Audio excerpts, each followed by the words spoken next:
최근에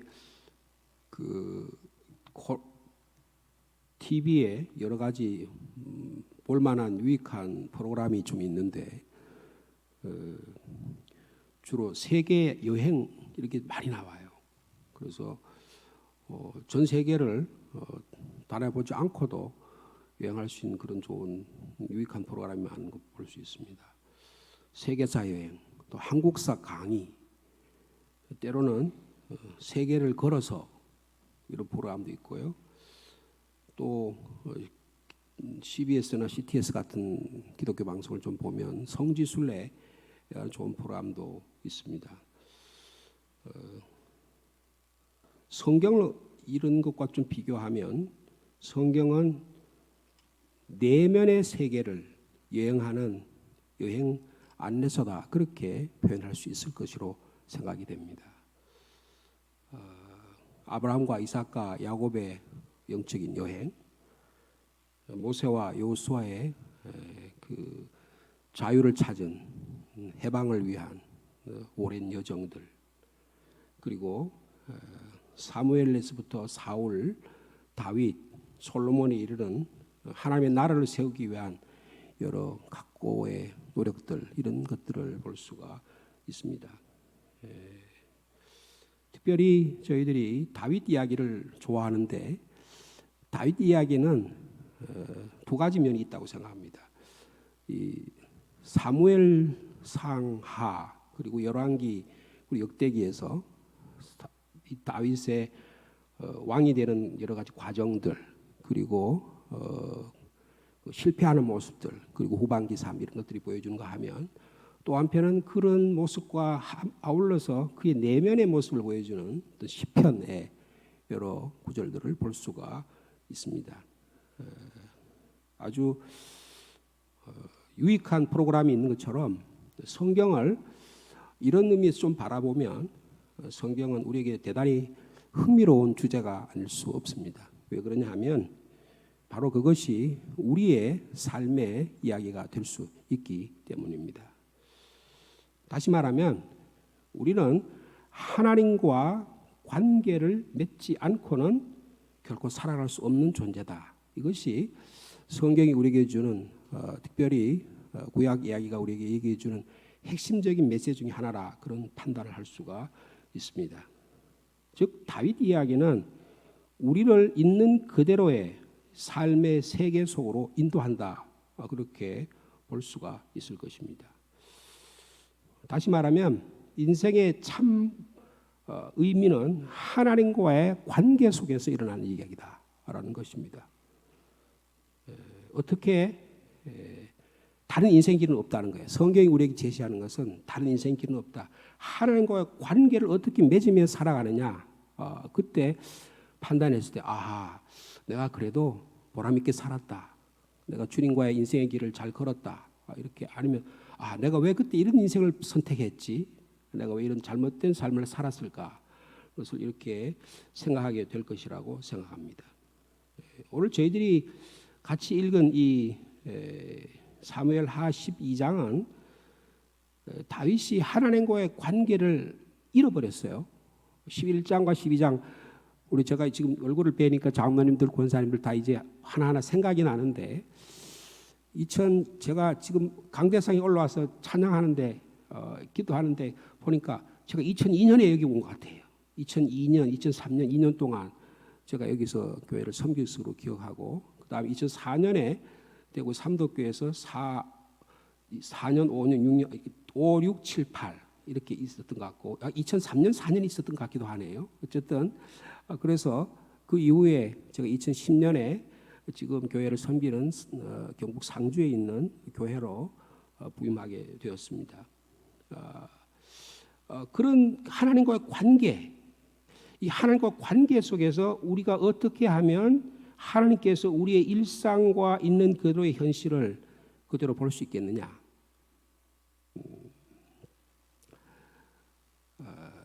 그래서 제가 지금 저희 교회에서 새벽 기도회예요.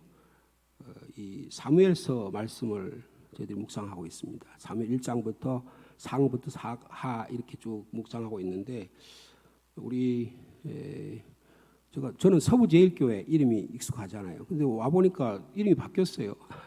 더 사랑교회로. 그래 더 사랑교회 치니까 안 나와요. 더 사랑교회 너무너무 많아가지고 더 사랑의 교회, 더 사랑한 교회 뭐 너무 많아가지고 서부제일교회 치니까 나와요. 용상동 나와서 제가 길은 알지만 그래도 요 뒷길을 또 새로 놨더라고요. 이쪽으로 어떻게 이렇게 해서 무사히 올 수가 있었습니다. 하나님과의 관계를 잃어버린 이야기가 이 사무엘 11장과 12장에 나타나는데 이 12장 오늘 본문은 하나님과의 관계가 회복되는 모습을 설명하는 부분이라 그렇게 볼 수가 있습니다. 여러분 오늘 본문을 잠깐 보시면요. 본문의 말씀 잠깐 나누고 이와 관련된 이야기를 좀 나누려고 합니다. 24절 말씀을 보면 다윗이 그의 아내 밧세바를 위로하고 그에게 들어가 그와 동침하였더니 그가 아들을 낳음에 그의 이름을 솔로몬이라 했다라고 말씀하고 있습니다. 이 솔로몬이라는 이름은 다윗이 붙여준 것 같아요. 이 샬롬이란 말, 평안이란 말에서 솔로몬이라는 이름이 나왔죠. 평화의 사람. 드디어 이제 둘째 아들을 놓고 밧세바 사이에 둘째 아들을 놓고 이제 마음이 평화로워졌다. 그런 것을 상징하는 거겠죠. 그런데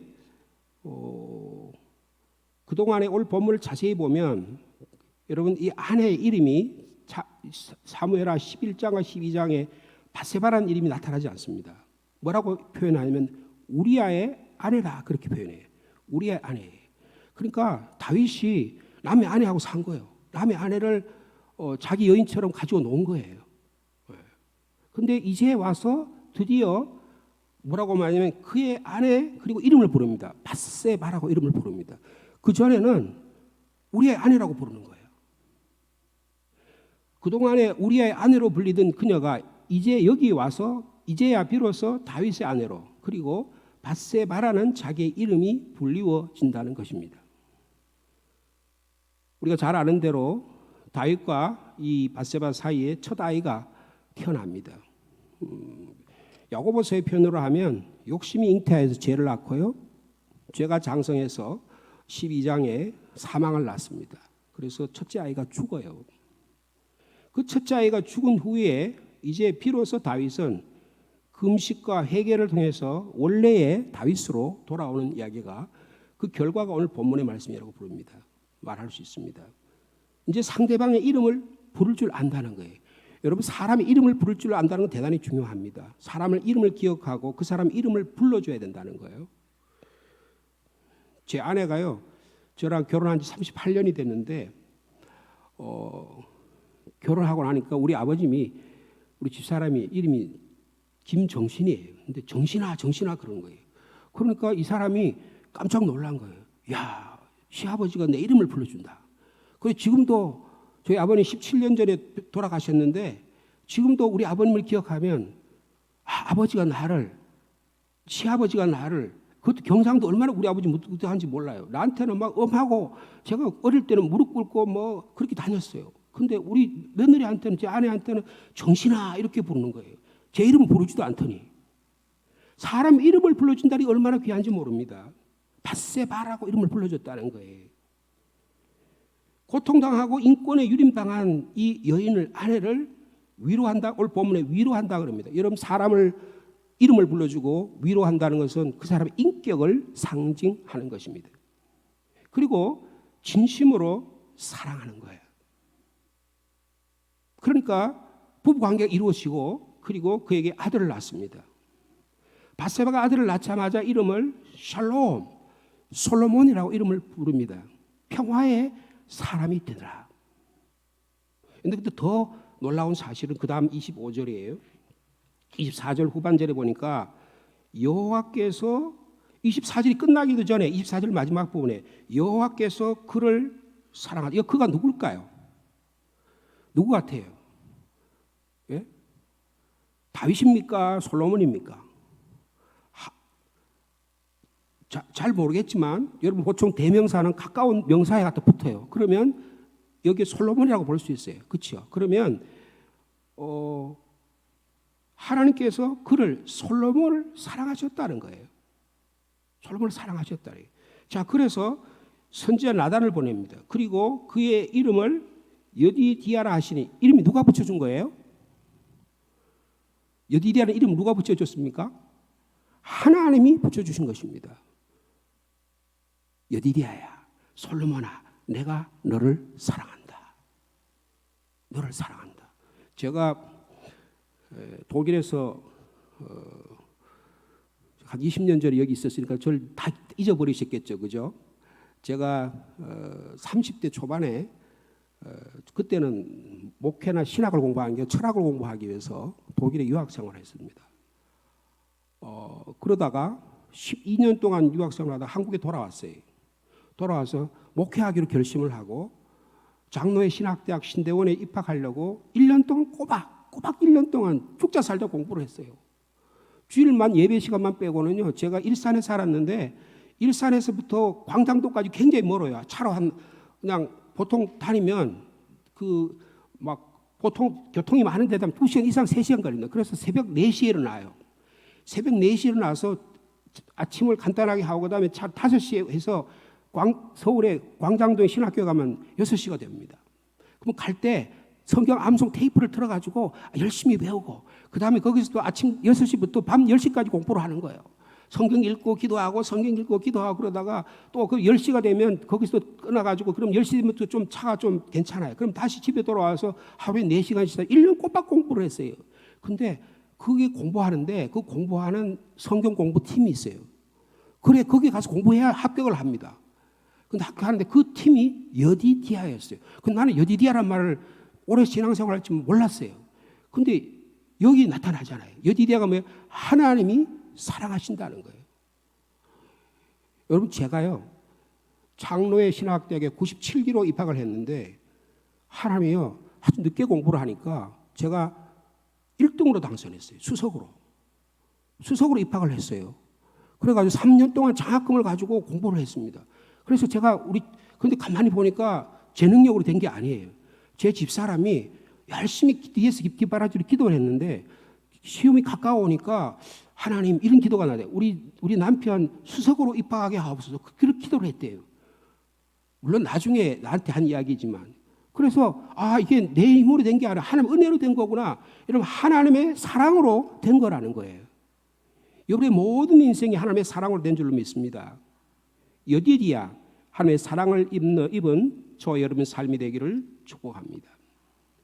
그런데 다윗이 이런 기도가 회복되게 된 계기가 있어요. 여러분 그것이 12장 15절에서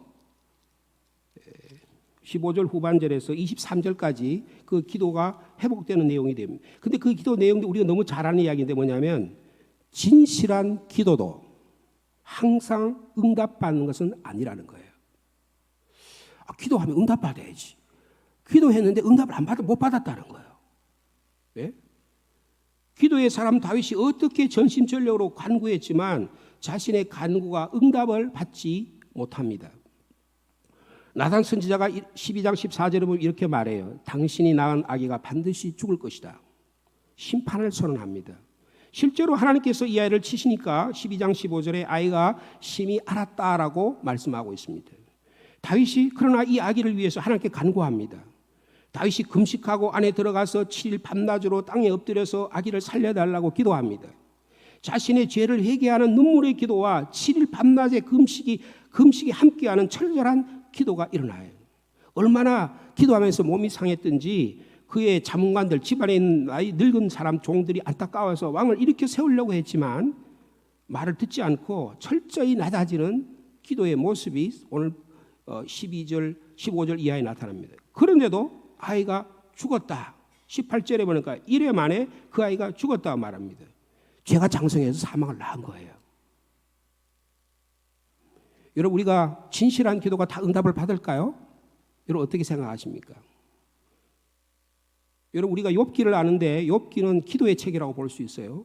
욥기는 자신의 고통에 대해서 하나님께 응답해달라는 기도예요. 친구들이 3명이 나타나서 야 네가 이런 짓을 했으니까 과거에 무슨 일이 있으니까 네 내면의 세계가 잘못됐으니까 하나님이 그래서 인과응보로 이런 일이 일어난 거 아니야. 네가 윤리적으로 도덕적으로 잘못 살았으니까 그런 거 아니야. 네가 옛날에 노예들이나 종들을 부리면서 잘못하고 잘못 대우했으니까 지금 이래서 결과가 이렇게 해서 너 풍지박산 난 거야. 너의 자녀들이 다 죽고 너의 마누라도 떠나버렸잖아. 이게 다 네한테 책임이 있는 거야. 그런데 다윗은 욥은 그렇게 생각하지 않습니다. 그래서 계속 기도해요. 여러분 욥기 3장부터 37장까지 기도합니다. 욥의 기도가 응답된 겁니까? 여러분 겟세마네 동산에서 예수님이 피땀 흘려 기도합니다. 마가복음 14장 36절에 보면 아빠 아버지여 아버지께서는 모든 것이 가능하오니 이 잔을 내게서 옮기시옵소서. 그러나 나의 원대로 마시옵고 아버지의 원대로 하옵소서. 근데 주님의 뜻대로 기도했는데 본인이 이걸 나를 몸을 살려달라고 기도했는데 하나님은 본인을 십자가에 달려 죽게 하셨어요. 여러분 고린도후서 12장 8절 이하에 보면요, 사도 바울 이야기가 나옵니다. 자기의 몸에 가시가 있었어요. 육체에 가시가 있었는데 그걸 떠나기를 해달라고 3번이나 주께 간절히 기도했어요. 그런데 그게 낫지를 않습니다. 여러분 이런 기도들이 응답받은 기도입니까? 응답받지 않은 기도입니까? 여러분 우리 기도 생활 오늘 다윗의 경우도 마찬가지예요. 이 기도가 응답받은 기도인가 응답받지 못한 기도인가? 여러분 우리의 믿음의 분량에 따라 대답할 수 있을 것이라고 생각합니다. 이 기도는 응답받은 기도입니다. 욥이 기도하는 가운데 여러분 보면 38장에 보면 내가 듣기만 하였다가 이제 눈으로 주님을 직접 배웁니다고 하나님을 더 깊이 체험하는 응답의 역사가 일어나게 된 거예요. 내면의 세계가 하나님과 더 가까워진 거예요. 내가 하나님을 더 깊이 알아가는 거예요. 여러분 그게 응답받은 거지 뭡니까? 예수님께서 주님 제가 이 잔이 너무 무거워요. 그런데 기도하는 가운데 3번이나 피땀 흘려 기도하는 가운데 내 뜻대로 마시고 아버지의 뜻대로 해달라는 기도의 생각의 변화가 일어납니다. 그래서 응답받은 것이죠. 자기 몸의 가시를 제거해달라고 육체의 가시가 내게서 떠나게 하기 위해서 내가 3번이나 주께 간구하였더니 주님께서 말씀하셨습니다. 내 은혜가 너에게 족하다. 내 능력이 약한 데서 강해진 거 포기하기 위해서 내가 응답 안 한 거야. 그러니까 응답 받은 거야 안 받은 거야? 너 받은 거야. 이렇게 말씀하셨다는 거야. 여러분 그렇다면 다윗은 어떻게 응답받았습니까? 자식의 병을 고쳐달라고 이래 동안이나 밤낮으로 금식으로 기도했지만 아이가 죽었음을 알자 다윗은 오늘 앞에 본문을 보면요, 경건한 마음으로 여호와의 전에 들어갑니다. 그리고 하나님께 경배합니다. 그 다음에 왕궁으로 들어와서 음식을 차려놓으라고 하고 평상의 일상의 삶으로 돌아오는 모습을 볼 수가 있습니다. 그리고 나서 오늘 본문이 나와요. 그 다음에 자기 아내 밧세바를 위로합니다. 그를 사랑해서 동침하고 아기를 낳습니다. 다윗은 여러분 이제 막 과거의 죄악의 구렁텅이에서 진흙탕에서 막 버벅거리다가 이제 빠져나오게 되는 모습을 오늘 본문이 우리에게 설명하고 있는 것입니다. 여러분 다윗은 밧세바 사건에서 거의 하나님을 망각한 채 내가 인생의 주인인 것처럼 행세했어요.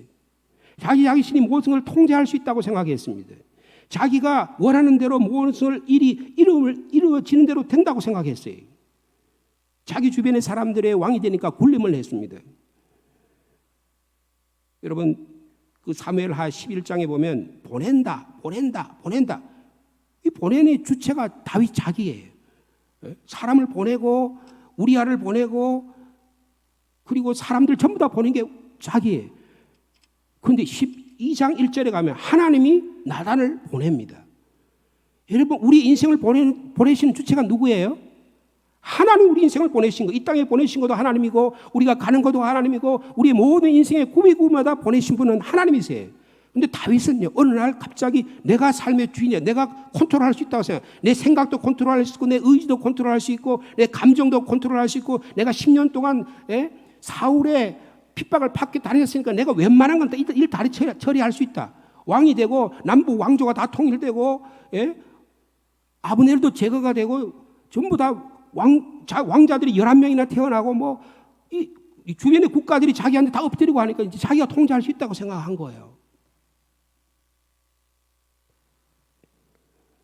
사람을 노예처럼 부리기 시작합니다. 여러분 담임 목사가 돼 보니까요. 저희 교회 부목사님이 두 분이고 전임 전사님 한 분 이렇게 계시는데 목사가 유혹에 빠지기 쉬워요. 무슨 유혹에 빠지기 쉬우면 부목사를 어떻게 하면 잘 써먹을까 이런 유혹에 빠지기 쉬워요. 여러분 이것은 목사가 할 짓이 아닙니다.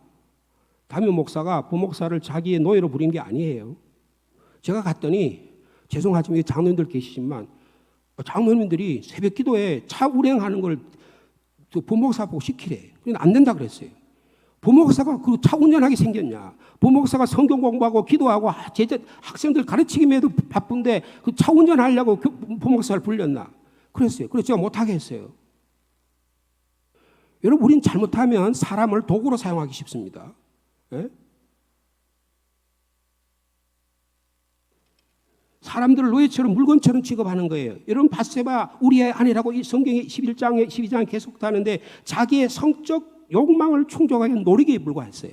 그래서 이름을 알아보고 목욕하는 여인을 알아보고 그가 누군가를 안 다음에 사람을 보내가지고 그리고 그거 이제 적절하게 자기가 쾌락할 수 있는 대상이라고 생각한 다음에 즐긴 다음에 보냅니다.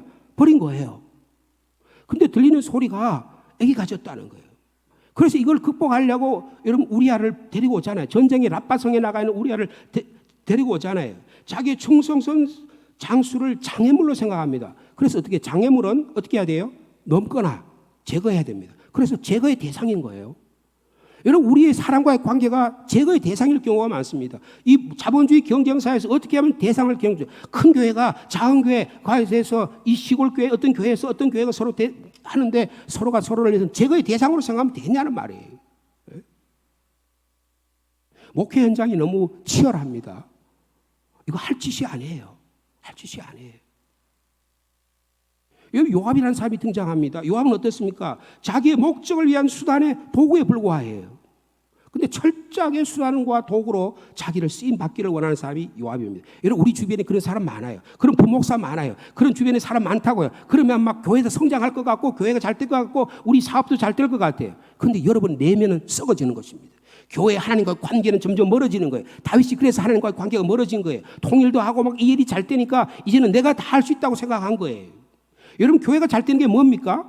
예수님을 닮아가는 게 교회가 잘 되는 거예요. 하나님과의 관계가 더 아름다워지는 게 성숙한 그리스도인이 되는 것입니다.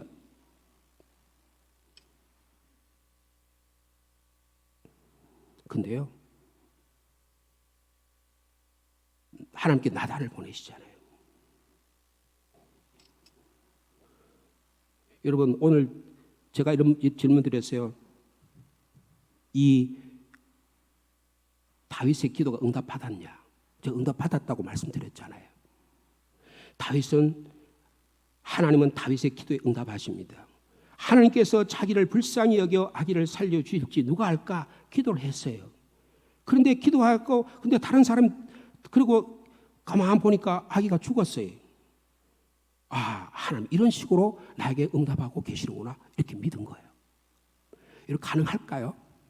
내 안에 소중한 것이 내가 손실을 받았는데 이게 하나님께서 나에게 이런 일을 하셨다고 믿을 수 있겠습니까?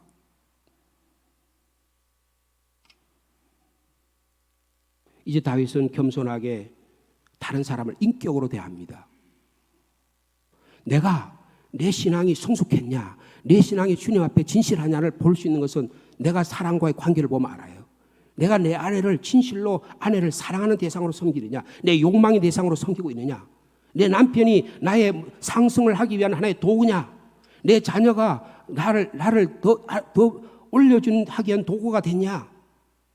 야, 그 교회 부흥했다더라. 그런 거 가지고 내가 그 교회에서 내가 읍석거리면서 자랑하기 위한 그렇게 하면 그게 내가 인격이 성장하는 거냐는 말이에요. 여러분 다윗은 사람이 변한 겁니다.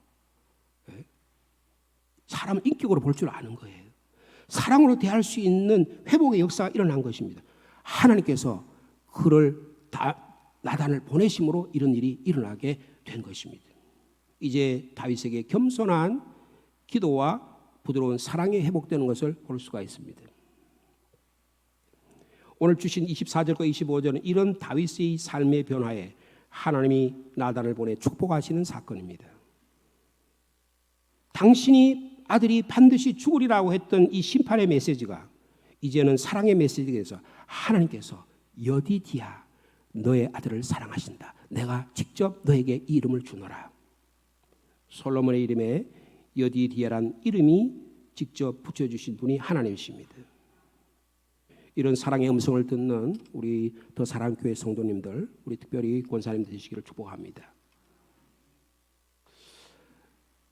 이 다윗의 내면의 세계로 여행, 다윗의 삶의 이야기, 제가 사무엘상 하 11장 12절의 말씀을 드렸는데 이 다윗의 삶을 비추어서 우리의 자신의 삶을 읽는 법을 배우면 오늘 헌신 예배는 하나님의 말씀을 은혜 받았다고 생각합니다.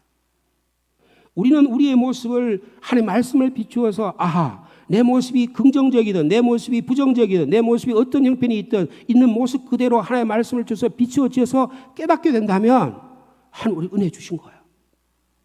그래서 우리의 모습을 긍정하고 참으로 참된 자유와 기쁨을 누리게 될 수 있는 것입니다. 하나님과 동행한 사람으로 인정받고 받아들여지기 위해서 우리 한국교회 장로교, 우리 장로교잖아요. 저도 어릴 때 우리 징조 할아버지부터 예수를 믿었기 때문에 6대째 예수를 믿어요. 그래가지고 막 척하면 삼척이에요. 장로님 뭐 하면 무슨 소리 전 다 알아요. 그렇게 교회하는데, 교회 정치하는 데는 제가 뭐 그런데 문제가 전혀 없어요. 근데 그거 가지고 예배 생활하고 진실되는 게 아니에요. 그거 전혀 관계 없을 수 있어요. 억지로 하나님과 동행하는 사람으로 인정받고 받아들이기 위해서 미리 짜있는 교리나 도덕적이나 윤리적이나 정신적인 틀에 거기를 자꾸 끼워 맞추려고 그래. 내가 거기 맞추려고 그래. 그럼 어떻게 해요? 신앙생활이 딱딱해지는 거예요. 신앙생활이 얼굴이 엄숙해지는 거예요. 신앙생활이 은혜가 없는 거예요. 신앙생활이 기쁨이 없는 거예요. 이놈은 교회가 말이야. 이놈은 목사가 말이야. 이놈은 장로가 말이야. 그러면서 이런 생각이 자꾸 드는 거예요. 왜 그렇습니까? 내가 자꾸 끼워 맞추려고 그런 거예요. 하나님의 말씀에 내가 끼워 맞춰야 되는데 내한테 하나님의 말씀을 끼워 맞추려고 그러는 거예요. 여러분 하나님의 말씀에 억지로 끼워 맞추려고 그러지 마세요. 여러분 하나님과 인격적인 만남을 만나는 우리 더사랑교회 성도 되시길 축복합니다. 여러분 성경을 읽는다는 게 뭡니까? 성경을 읽다 보면 우리의 있는 모습 그대로 하나님이 나를 받아들여 주시고 계시는구나를 발견하는 거예요.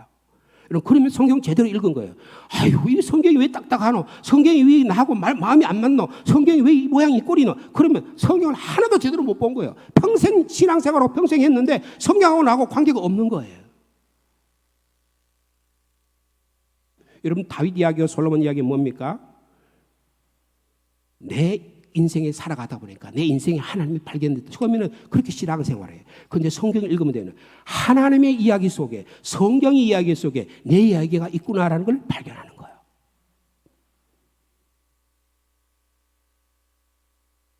여러분 내 인생에 하나님이 계신 것이 아니라 하나님의 이야기 속에 내가 있음을 발견할 수 있는 우리 더사랑 교회 성도들 되시기를 축복합니다. 따라합시다. 나의 인생을 이끌어 가시는 분은 하나님이시다. 여러분 그게 어디서 드러날까요? 여러분 신앙생활의 핵심은 기도 생활입니다. 기도 가운데 일이 일어나는 거예요. 여러분 다윗은 기도의 사람이었습니다. 여러분 그래서 성경 한 구절만 보도록 하겠습니다. 이 나단이 나와서 자기가 그랬을 때 자기가 내면의 속에서 기도한 내용이 나타나잖아요. 그게 시편의 말씀이죠. 시편 51편입니다. 51편 잠깐 한 말씀 마지막으로 한번 보겠습니다.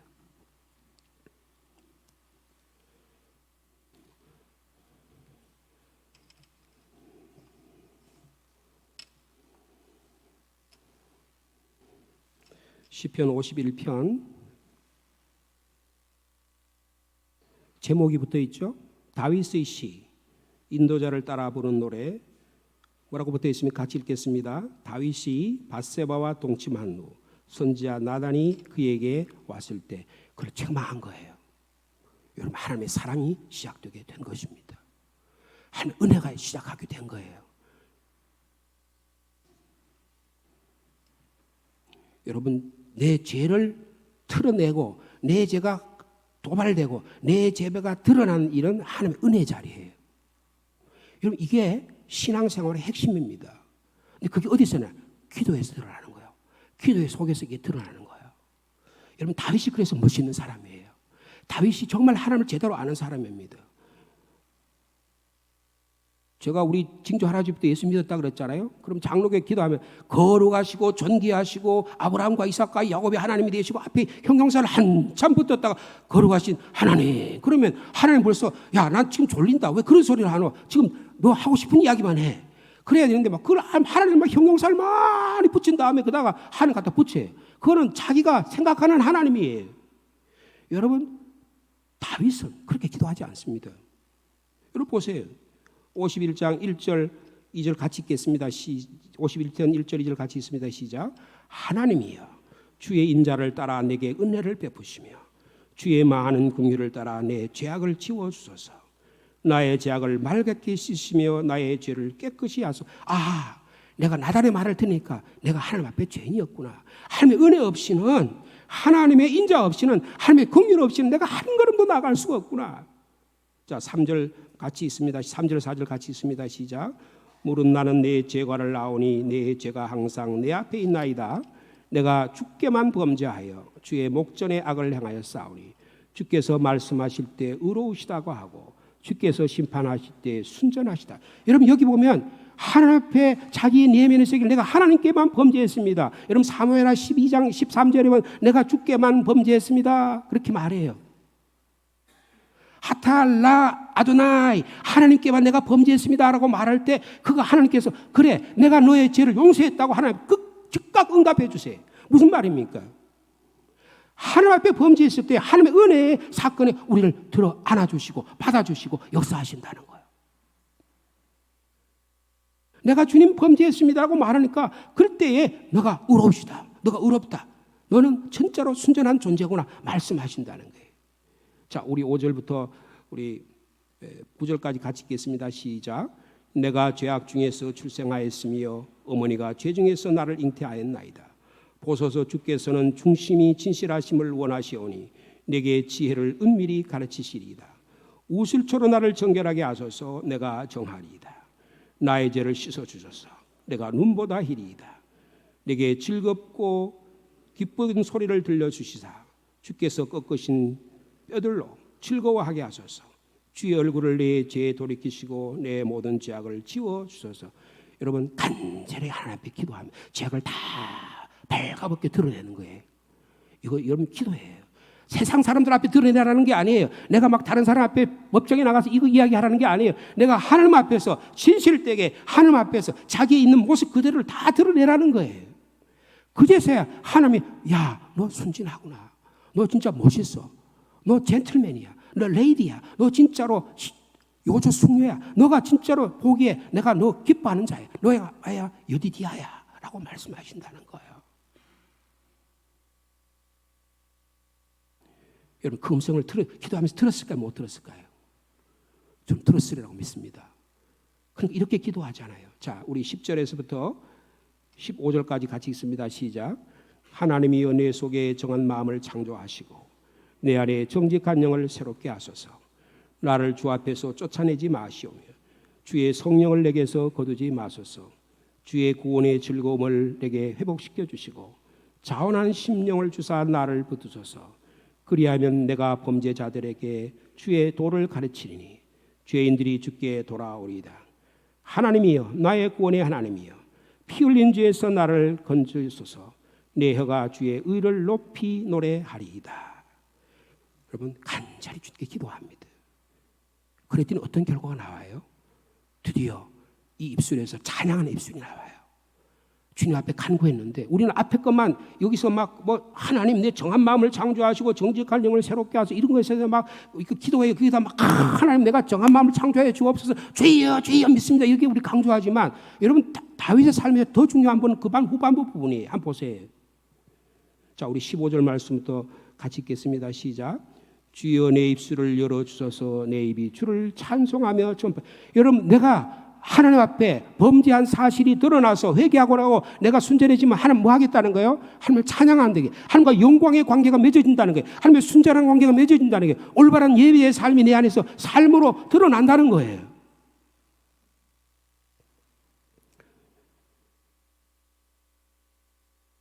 자, 우리 16절 이해 같이 읽겠습니다. 시작. 주께서는 제사를 기뻐하지 아니하시나니 그렇지 아니하시면 내가 드렸을 것이라. 주는 번제를 기뻐하지 아니하시나이다. 17절 하나님께서 구하시는 제사는 상한 심령이라.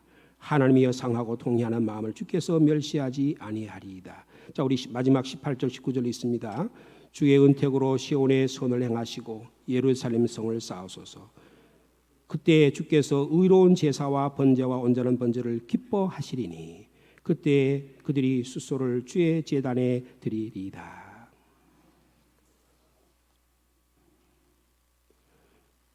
여러분, 나의 죄를 깨닫고 고백할 때 비로소 우리는 우리 죄를 용서하신 하나님을 발견하게 될 것입니다. 하나님의 사랑에 올바로 반응할 수 있는 믿음의 길을 한 발자국 내딜 수가 있는 거예요. 이 점을 깨달은 다윗은 이 시편 51편에서 자신의 죄를 철저하게 회개합니다. 고백합니다. 자신의 죄에서 출발하다가 이제는 창조와 구원의 참 기쁨에 참여하는 놀라운 은혜가 이분의 삶 속에서 나타나게 되는 것입니다. 하나님은 은혜롭게 우리의 죄를 용서해 주시고 우리를 죄에서 구원해 주시고 구원의 기쁨을 누리게 하신다고 말씀하고 있습니다. 사랑하는 더사랑교회 성도 여러분, 죄의 자리, 죄를 고백하는 자리는 고난과 비난의 자리가 결코 아닙니다. 구원과 축복과 기쁨의 자리라고 성경 우리에게 말씀해 주고 있습니다. 죄를 고백하고 회개하는 것이야말로 하나님의 구원의 은혜의 구원의 기쁨을 맛보는 자리라는 것을 다윗의 삶을 통해서 말씀하고 있습니다. 하나님의 말씀 앞에 서야, 나단 앞에 서야 내 삶이 잘못됐다는 게 드러나야 비로소 다윗다운 삶이 되는 거예요. 다윗이 다윗이라는 하나님의 사랑받는 자로서의 자기 존재가 드러나게 되는 것입니다. 하나님은 이 죽음의 문턱, 처자들의 죽음에서 더 많은 생명을 자라게 하시기 위해서 놀라운 은혜를 솔로몬을 태어나게 하심으로 은혜를 베풀어 주십니다. 끄적한 같은 보이는 상황에서 하나님의 약속을 기억하게 돼요.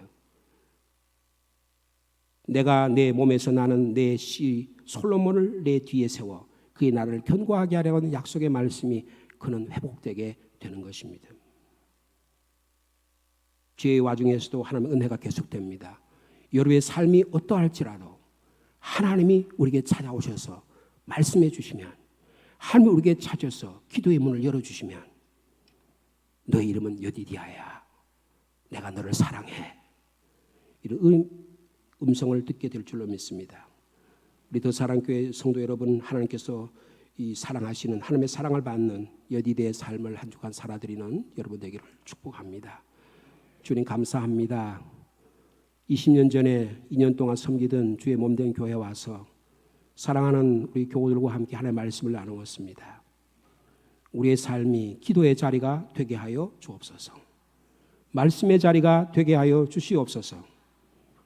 하나님이 나에게 말씀하실 때 하나님 안에 내가 있고 말씀 안에 내가 있는 걸 발견하는 삶의 기쁨을 누리는 멋진 우리 더사랑교회, 특별히 권사님들 다 되도록 축복하여 주옵소서. 예수님의 이름으로 기도하옵나이다.